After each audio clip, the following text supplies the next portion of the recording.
In this, the fourth edition of the Christian Atheist, I want to present an issue that still troubles me deeply, and thus fulfill a promise I made in the first edition. I am a Christian, but I intend to take an honest and unvarnished look at some seriously troubling issues of faith. Belief in the God of the Bible is not a matter of simple assent, but one of wrestling with the deity, and one never escapes such a match undamaged. Genesis 32. As I said in the Christian Atheist 2, God and his ways of doing things often confuse me. While I accept that I won't have answers to many questions, there are some issues that pose greater problems than others. One issue that shakes my faith in God to its very core is the existence of the Old Testament sacrificial system.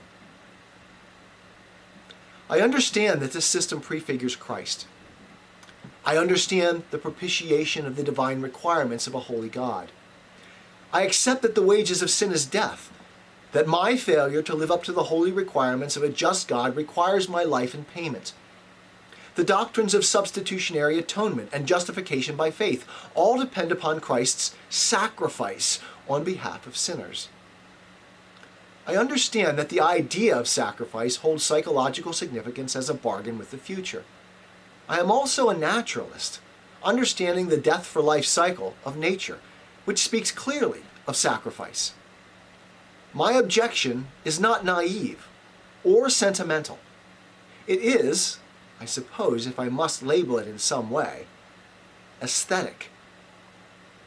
Looking at it as such, though, feels like I am trivializing it as an objection. Trivializing this objection, however, is a mistake, as almost by itself it pushes me back towards atheism. The sacrificial system, as it is presented in the Pentateuch, is primarily in Exodus and Leviticus, is ugly. It violates the beauty, symmetry, and perfection of the God whose image I adore, whose beauty overwhelms my senses. How can this God be the author of that monstrous religious system? For me, anyway, this objection is nearly fatal to faith in the God of the Bible. I cannot overstate this. The atheist in me continues to recoil here. And were I still standing on the opposite side of the looking glass, this one issue is sufficient to prevent me from turning back to God. It was one of those impassable barriers preventing me for 25 years from stepping back through the looking glass. And though step back I did, it continues to haunt my consciousness as a blight on my faith. I think that this aesthetic stumbling block is not unique to me. C.S. Lewis's Narnia presents a mythological version of Jesus in Aslan, a correspondence with Adam and Eve in a creation story, a substitutionary atonement narrative, the equivalent of an Old and New Testament structure. But there is nothing, even in allusion, corresponding to a sacrificial system in Lewis's narrative. Why not? Because, I would suggest, it is singularly unattractive, archaic, arcane. It is not the idea of sacrifice that is problematic. Greater love has no one than this, to lay down one's life for one's friends. Such sacrifice is noble, beautiful. Gandalf sacrificed himself against the Balrog for the Fellowship. Aslan sacrificed himself for Edmund. But the endless, bloody, and brutal deaths of countless animals, the prohibitions and prescriptions, the penalties and punishments, the ritualistic washings, and, dare I say it, the stench of burning flesh?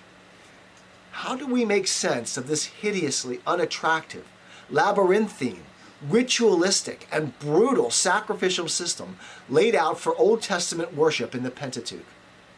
Why would God create such a system? Then, too, God wanted to make his people unique. But blood sacrifice was the rule, not the exception for religious practice at that time. All around the Hebrews were other sacrificial systems. We expect God to be better than those gods. Nicer, perhaps. There's something repulsive about the voluntary aspect of this sacrificial system. It's contingency. Why did God do this and not something else? Why not something radically different from these other systems? Other gods were bloodthirsty. If the point was obedience and not sacrifice, why this sacrificial system? In passages like these, as we will see, God himself seems to display a certain reserve on the system he instituted. 1 Samuel 15:22. But Samuel replied, "Does the Lord delight in burnt offerings and sacrifices as much as in obeying the Lord? To obey is better than sacrifice, and to heed is better than the fat of rams." And then again in Isaiah 1:11 and 12. "The multitude of your sacrifices, what are they to me, says the Lord? I have more than enough of burnt offerings, of rams, and the fat of fattened animals. I have no pleasure in the blood and bulls and lambs and goats. When you come to appear before me, who has asked this of you, this trampling of my courts?" From the perspective of metaphysical explanation,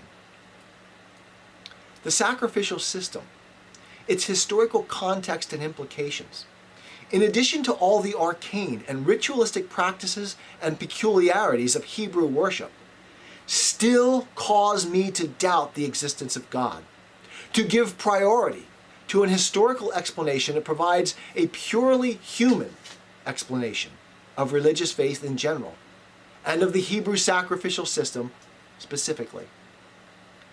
In a future edition of the Christian Atheist, I will need to carefully lay out my distinction between metaphysical and ontological explanation, as without that I can be easily misunderstood in what I am saying in these forums. For now, let me say that at the level of ontology, my faith in God is oddly, even paradoxically, strengthened by this problem's difficulty. This, however, is a function of where I now stand before the looking glass, and I cannot expect that those on the opposing, that is the atheist side, will find this vision one they can share. It is significant, though, to understand that it was seeing both sides clearly, theistic and atheistic, that enabled my passage back to Christ. To my atheist friends, I will say that honestly and clearly articulating the very real stumbling blocks to faith in God is always a good thing. As a Christian, I do not fear truth or honesty, but only lies and falsehood. It was lies to myself that kept me from that leap back through the mirror for a quarter century. It is leaving these stumbling blocks unarticulated and nebulous, rather than spelling them out in rigorous detail. It is failing to examine our understanding, or lack thereof. That is the true danger. Socrates taught that confronting our own ignorance honestly is the only rational way forward. Objecting without truly understanding your objections is self-deception, and is both arrogant and self-defeating. It is not being your own man, but someone else's, as your opinions are not your own. The way forward, as Eliot says, is the way back. On this side of the looking glass, the Old Testament sacrificial system remains a blight on faith for me.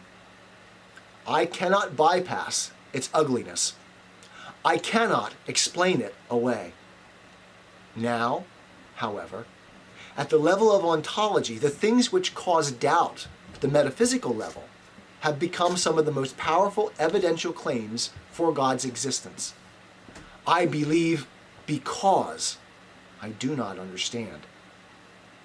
Reality has shown itself to me as too complex and contradictory for my limited understanding. Being always exceeds my understanding of it. My 25 years of atheism were filled with a frenetic search for understanding. I possessed a powerful faith in human reason, science, and the processes of human inquiry. Eventually, I believed, I would tie together all elements of reality, eliminate all contradiction, resolve all paradox, and really know something. I hated Socratic uncertainty. In my Introduction to Philosophy courses, I presented a comparison contrast of Socrates and Plato. Plato, as the one who answered questions, became the hero of my class, while Socrates, with his perpetual claim to ignorance, his unwillingness to resolve uncertainty, was the villain.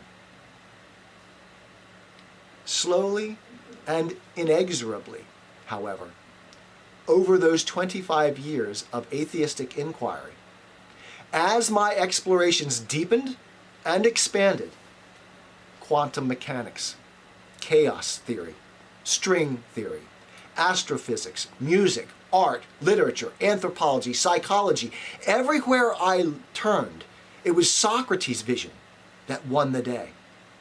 What we don't know always exceeds what we do. Knowledge always depends upon faith in the fundamental principles. And there is never universal agreement on first principles, no certainty on them. When disciplines are honest, they acknowledge this uncertainty. But this honesty fades the farther a discipline moves from its fundamental assumptions. That is, the farther a discipline wanders from a consideration of its first principles, the more arrogant become its claims to knowledge. It is in this way that science has adopted godlike pretensions in the popular mind, and even among scientists who should know better today. Please do not misunderstand me. I am an advocate of science, its discoveries, and its many successes. I accept and approve the search for truth in all its guises. But I want us to be honest about what we know and what we don't, to squarely face our limitations, our ignorance. Reality must be seen in all its complex and contradictory aspects, its beauty and its ugliness. Reality is not simple, nor easily understandable, nor unfailingly beautiful. The electron is both wave and particle.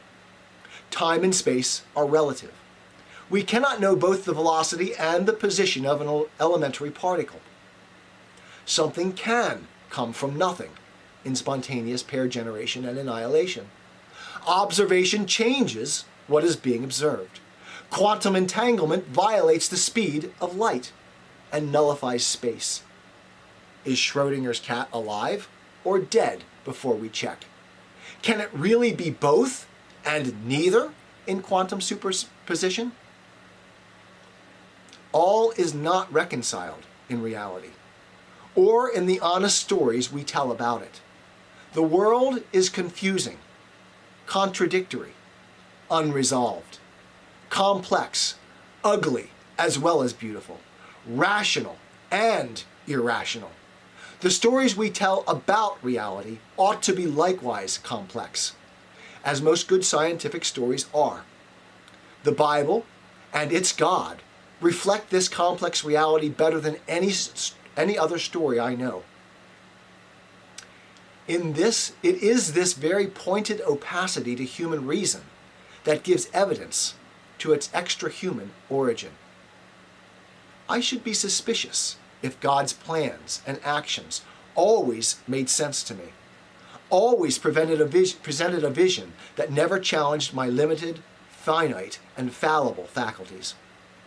It is, thus, once again, my fundamental desire to be God, totalitarian desire to force reality to conform to my expectations, that I find at the heart of my atheistic pretensions.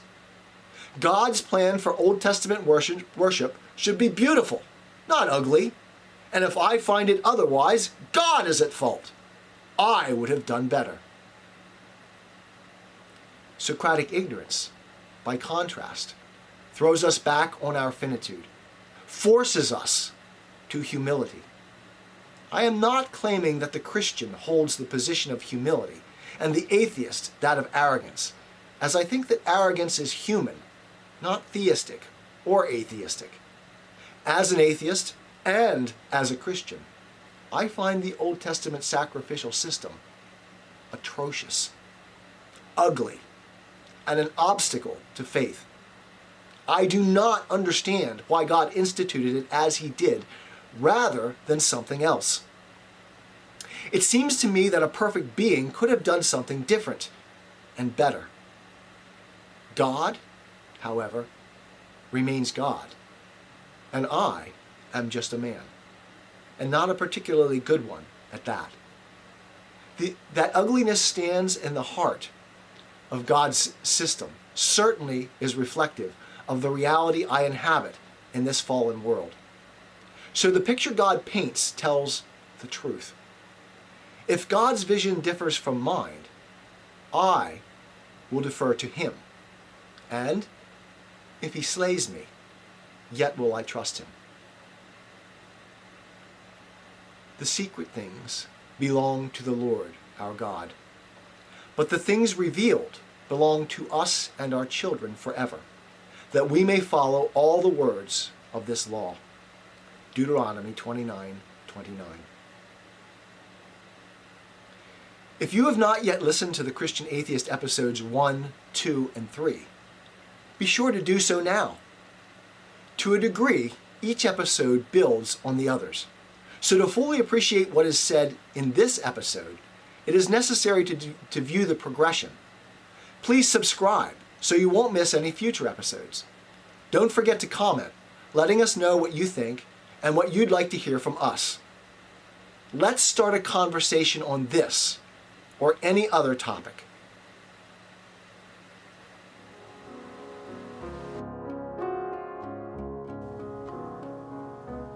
First, if you like this video, please like and subscribe. And let us know what you'd like to hear from us by commenting. Wise Words for Your Occasion is located in Lancaster, Pennsylvania, but we're willing to travel. For inquiries or to book an occasion, go to wisewordsforyouroccasion.wordpress.com or see us on Facebook or check out our YouTube channel. You'll find links to all three in this post.